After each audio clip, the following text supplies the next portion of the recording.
My name is Peter Goetje. I'm a director of the Nordic Cochrane Center in Copenhagen and professor of research design and analysis at the University of Copenhagen.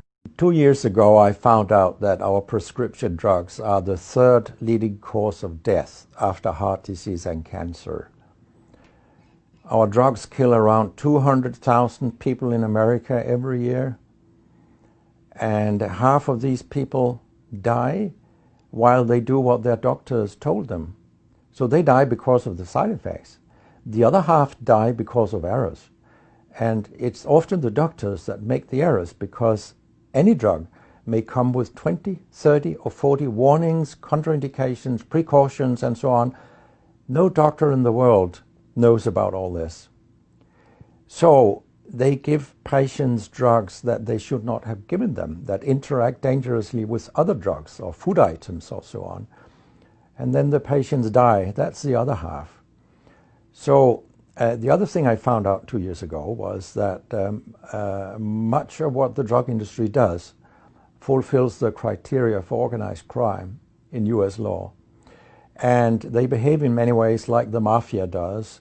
They corrupt everyone they can corrupt. They have bought every type of person, even including ministers of health in some countries. So there is a huge amount of corruption. In my country, for example, Denmark, we are regarded as having very little corruption. But yet we have thousands of doctors on industry payroll, although we are just 20,000 doctors.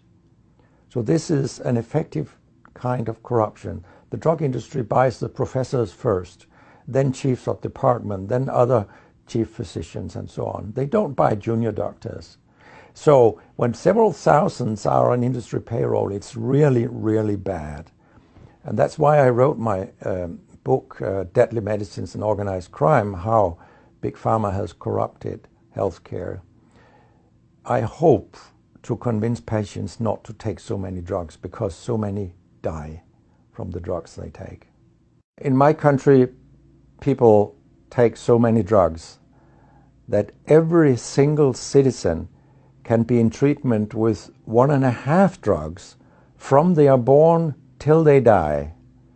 This is incredible. And drugs are not that helpful.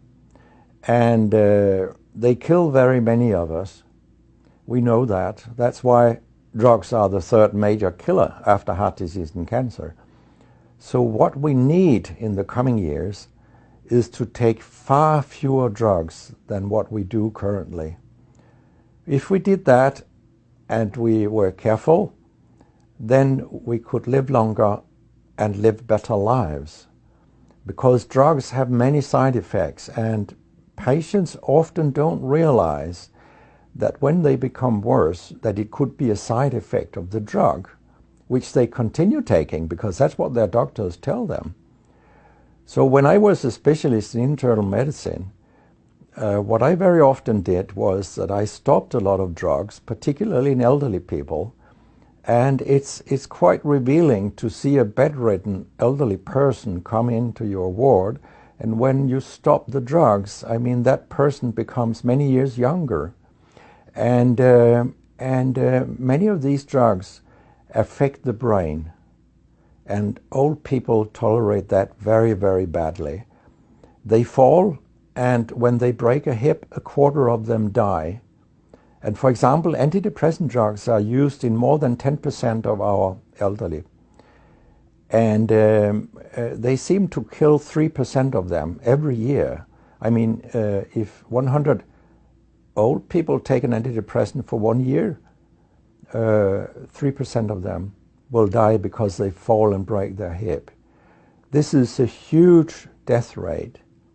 So a lot of other drugs than antidepressants also make people fall and kill them. And they may affect your cognition, your memory, and all these things. And then they interact in ways that we know almost nothing about. Very many elderly, they take more than 5 drugs a day. And we actually don't know how these drugs interact with each other. What we do know is that all drugs have many effects in the body, and some of them interact also in their metabolism. so that you can get a too high concentration of a drug if you take other drugs simultaneously. So we make a lot of harms that we don't even recognize. I have a pretty colorful collection of things people have called me during all these years.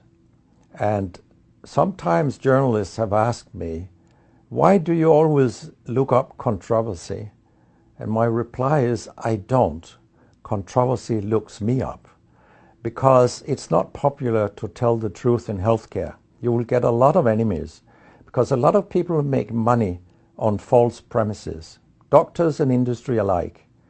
And our drug regulators and our politicians, they are on board on this wagon. So very few people are independent of money in healthcare.